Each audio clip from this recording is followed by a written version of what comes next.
In your headlines, the government announces a $500 stimulus for islanders and British Overseas Territory citizens. Dashboard numbers may yield uplifting news for educators. And the TCHTA and Ministry of Health have formed a collaboration to address the volume and reduce long lines for COVID-19 testing.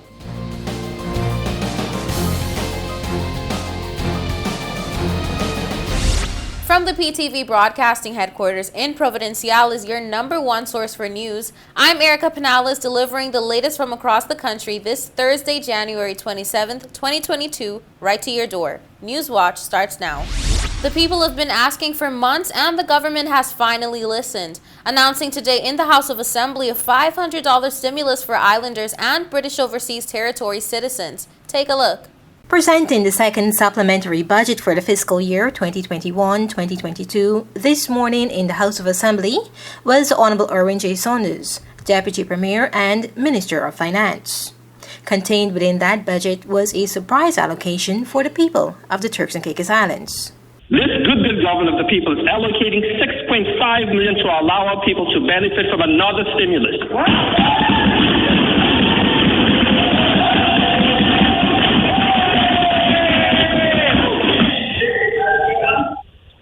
This stimulus is being used to provide economic assistance to the people of the Turks and Caicos Islands that continue to experience adverse effects due to the economic hardship caused by the coronavirus pandemic, particularly the ongoing increase in inflation. You wanted to talk about it? We're talking about it. And keeping with our desire to do good for those to whom it is due, this good government of the people is proposing to give $500 to all eligible Turks and Caicos Island status holders and British Overseas Territory citizens. Those who are living in the Turks and Caicos Islands, and persons must be 18 years old to qualify for it. Details about when the portal will be open to accept these applications will soon be released by the Finance Ministry, on condition that the supplementary bill tabled today passes the House. He also promises that all qualified applicants can expect to receive their $500 stimulus by March 11th. Meanwhile, additional allocations entailed within the supplementary budget were outlined by the minister. In these estimates, we're proposing to allocate $69,000 to address outstanding allowances to current and former members of the House of Assembly. The Speaker, as you are aware, these allowances were recommended by the local branch of the Commonwealth Parliamentary Association at its last meeting, and these allocated funds will allow those allowances to be paid. We're also proposing these estimates to allocate $150,000 to facilitate consultancy and public-private partnerships to help manage the legal and regulatory framework. Mr. Speaker, public-private partnerships is one of the favored ways in which governments in both developed and developing countries build critical infrastructure. Global support for PPPs is currently stronger than it's ever been. These funds will be used to equip the TCIG to better manage these types of partnerships. Our beautiful by nature country has a number of critical infrastructures that needs upgrading, and public-private partnerships is one way that we are looking at achieving the best value for the people of the Turks and Caicos Islands. Deputy Premier Saunders also touched on crime and what his government is prepared to do and what it has budgeted for. Mr. Speaker, I would now like to touch on the matter of crime, since it was brought up, for a few minutes. According to the Commissioner of Police, Trevor Botting, from April 21 to December 2021, there were 1,235 crimes, an increase of 24 crimes, 2%, compared to the same period in 2020. There were 184 serious crimes, a reduction in 63, 25%, compared to the same period the year before. Notwithstanding the 25% reduction in serious crimes, Commissioner Botting stated that, and I quote, "While positive, we of course remain concerned about the increase in aggravated burglaries and firearms offenses. Mr. Speaker, these sentiments are shared by our government, your government, the people's government. That's why we're allocating $50,000 in these estimates towards enhanced policing initiatives. These funds will be used on specific initiatives to further reduce the incidence of serious crime." For PTV News Watch, I'm Delana Alves. A vessel carrying illegal migrants was intercepted in TCI waters last night, and detainees are now being processed for repatriation. Here are the details. Newswatch learns that a double-engine speedboat was the latest vessel intercepted with some 53 souls on board seeking refuge in the TCI. Those individuals were captured by persons residing on Ambergris Key, where they made landfall. There, they were kept until immigration authorities arrived to transport them to the Providenciales Detention Center in South Dock. We learned that they are now being processed and prepared for repatriation. It's time for a quick break. More News Watch when we return.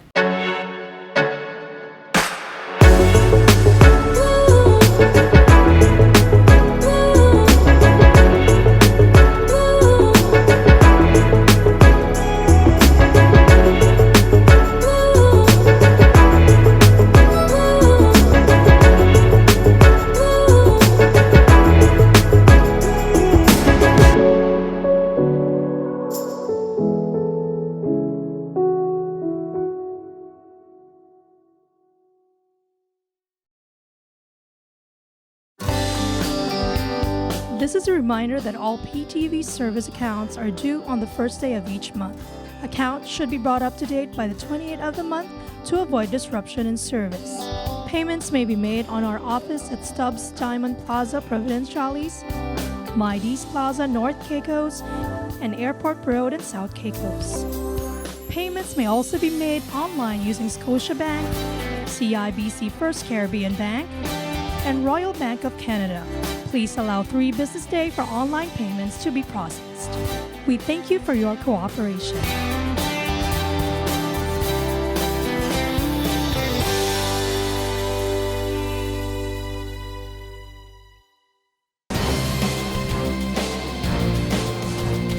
Welcome back to News Watch. Yesterday, January 26, 2022, a press release was published online supposedly on behalf of former Chief Minister Honorable Oswald Skippings, blasting the government and opposition. Details in this report. A press release was published online supposedly on behalf of former Chief Minister Honorable Oswald Skippings, blasting the government and opposition. Newswatch conducted an interview with Honorable Skippings to formally apologize and give him the opportunity of shining light on the issue. Well, somebody asked me about it, and I thought they were talking about, I told them it must have been something they were talking about years ago. And they said no, because I told them I haven't made any press releases for the last year or two. You know? So, and then someone else called me. And that's when I realized that somebody had probably put out a release in my name. Honorable Skippings told us that in response to finding out the statement published under his name, he swiftly went to Facebook and wrote a post denying ever writing the statement. I'm not criticizing, if I have something to say to the government, I would say it, or the opposition, and if I feel that I need to post something, I'll post it, I'm not afraid of any of those. The former chief minister explained that he has no queries with the government or opposition, and that for the time being, his focus is on improving the infrastructure around islands that have been, quote-unquote, neglected. I'm not taking on any issues at this point in time. I'm concerned about building up, and I'm trying to work with some investor or the other to build, for infrastructure, for development. So I don't have time to fight with the government nor the opposition right now. I'm looking at building up and not breaking down. We have areas in the Turks Caicos that have been neglected from the nation's capital and even south, middle, and north. For the most part, only Providenciales has experienced any kind of meaningful development, And so I'm concentrating on that right now. I'm not concentrating on any battling right now. There's a time in the season for everything under the sun, and right now that's not the time for me. Honorable Skippings explained that although he hasn't any idea on who might have written and published the press release, he strongly believes that they were fueled by fear of his possible re-entry into politics. Now that would be very, that would cause for heavy speculation. I mean, when you think of the number of voters out there and non-voters, and the number of politically inclined people, I think I know why they did it. He elucidated once again that although he still hasn't thought of his re-entry into politics, he does believe that the individual who made the statement using his name is intimidated by the thought of his possible re-entry. Honorable Skippings then shared his thoughts on what he believes the Turks and Caicos Islands needs to move forward. The country needs all the cooperative talent and experience that's available. And so it would be remiss of me if I would not chip in wherever I can to make things work, to bring things together and to deal with the many challenges that we now have that we are facing. Finally, Honorable Skippings concluded with telling Newswatch that what the country needs is unity. I would just like to say that we need unity in our country right now. There, the global economic competition, if I may put it that way, is escalated. We have problems that's global, like the pandemic, that is affecting all the economies, and it's affecting our native population in the Turks and Caicos Islands. That's a major issue. It's affecting tourism, which is our main our main source of revenue, our economy booster. And that's something we have to deal with. The cruise ships are coming to Grand Turk, and they're half empty, and some of them are turning back, and so these are the things that we should be concerned about. And we have the church. The church needs to get together and cooperation and prayer and whatnot, because there's a lot of witchcraft and sorcery in this small country, and there's a lot of illegal immigrants coming in by sloops. We have problems. People are unemployed, and crime is escalating, and throughout the islands and Grand Turk, and it's a challenge. There are arsons, there are people being murdered, there are people being raped, there are people who are being robbed. So that's what we should be concentrating on. And it shouldn't be a party-centered thing. It shouldn't be a political thing. Everybody should get together and unite and see how best we can solve these problems, how best we can, put this country back on a good, firm footing. The latest dashboard numbers may yield uplifting news for educators as students and teachers alike look to return to the classroom. Here's a look. The next review of the reopening of schools may produce good news for parents, teachers, and school administrators as they anticipate the return of face-to-face learning.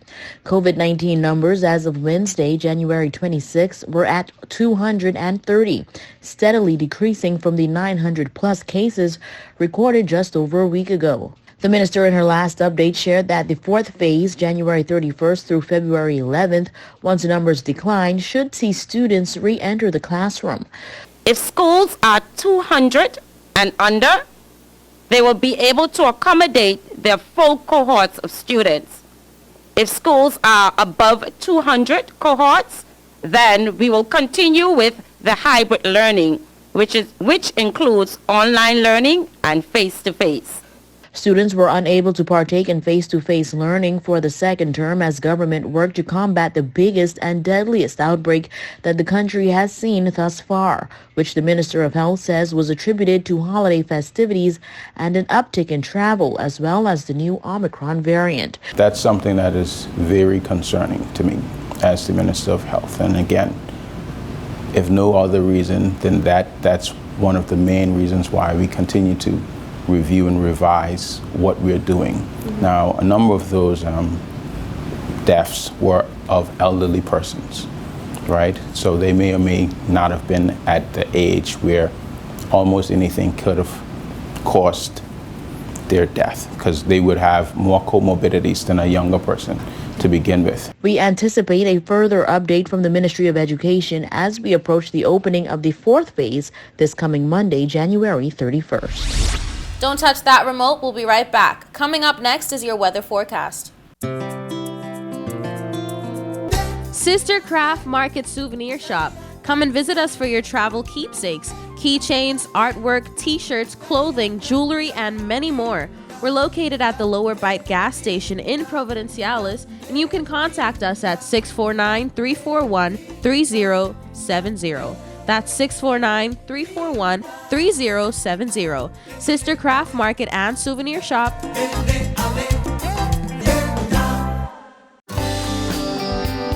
This is a reminder that all PTV service accounts are due on the first day of each month. Accounts should be brought up to date by the 28th of the month to avoid disruption in service. Payments may be made on our office at Stubbs Diamond Plaza, Providenciales, Mides Plaza, North Caicos, and Airport Road in South Caicos. Payments may also be made online using Scotiabank, CIBC First Caribbean Bank, and Royal Bank of Canada. Please allow 3 business days for online payments to be processed. We thank you for your cooperation.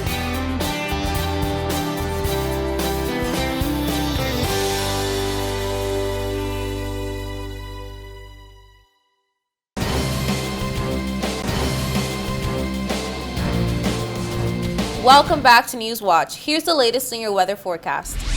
Here's your weather forecast for January 28th, 2022.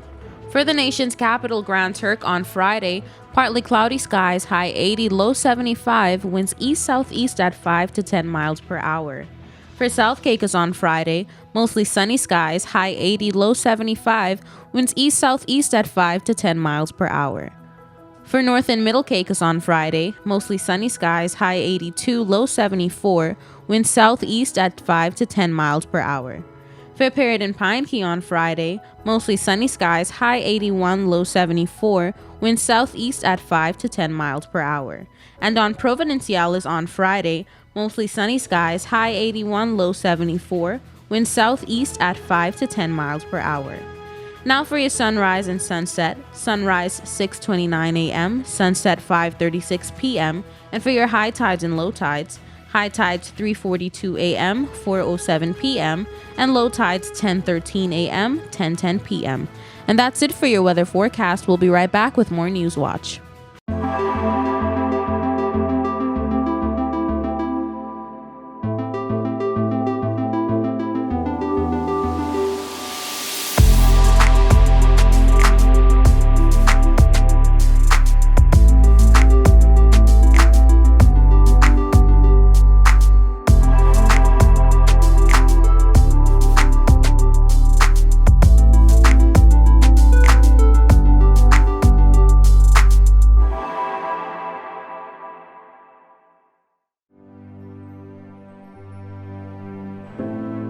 Here at People's Television, we're more than just your leading news and entertainment services. We are spreading the gospel.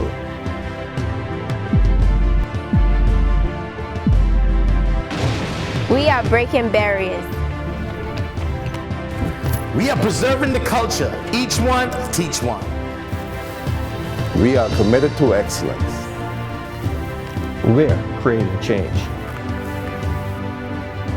We are creating memories. We are the future. I am PTV. I am PTV. I am PTV. I am PTV. We are PTV. We are continuing the legacy. We are PTV.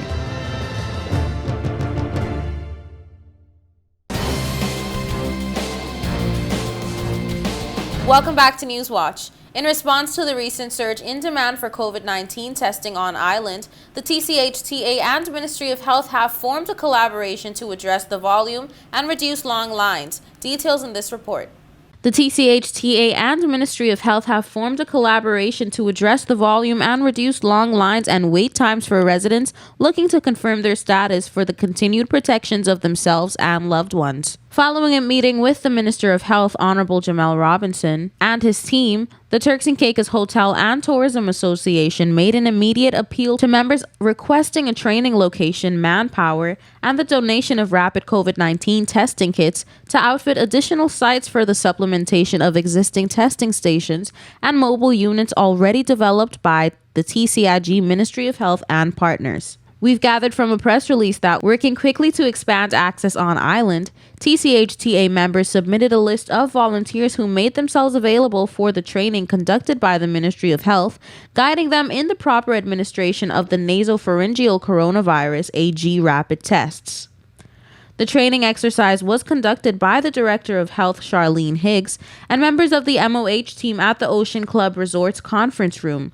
Staff members from the Ocean Club Resorts and the Heartland Group teams received training and were purportedly adequately prepared to launch testing on Monday, January 24th, 2022. We're informed that Harvest Bible Chapel and the Parish Church of St. Monica were designated as drive-through testing sites, with services available from 9 a.m. to 12 p.m. Mondays and Thursdays at each station, respectively. Testing by the TCHTA will run until February 17th, 2022.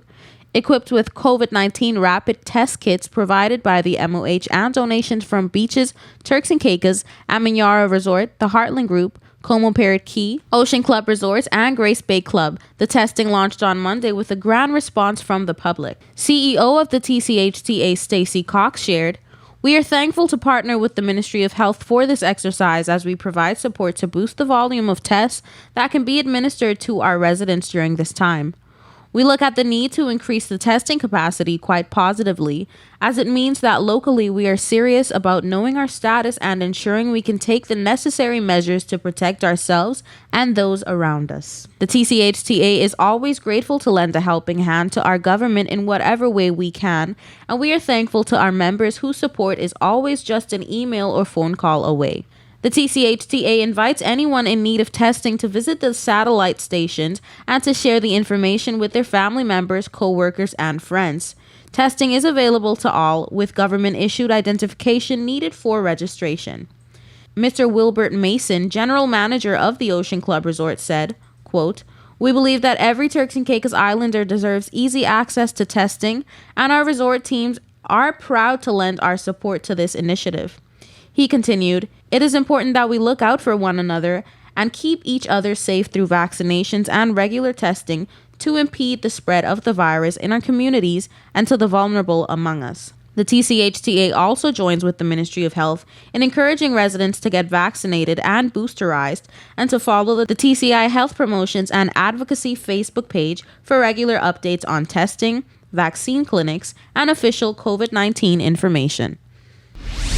CBMS Limited will be undertaking dredging at Belfie Landing in North Caicos to accommodate several boat slips at the port. During an unveiling of the master plan on Tuesday, Minister of Ports, the Honorable Arlington Musgrove, revealed that appraisal for the boat slips was completed and ready for tender, with dredging expected to commence soon.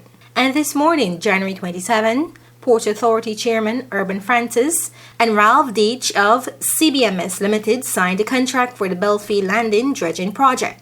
In his remarks, the chairman says he is pleased to be continuing the development of Belfie Landing. He says he knows that the community of North and Middle Caicos was looking forward to the dredging project and expresses hope that the Belfie Landing dredging will restore the original channel parameters. The signing was witnessed by Board Director Corey Forbes and staff of the Port Authority, and dredging work is expected to commence within 30 days. For PTV News Watch, I'm Delana Isles.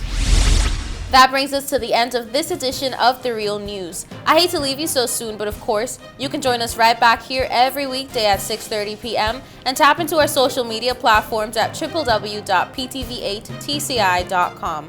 I'm Erica Penales, keeping you informed, updated, and affiliated until next time.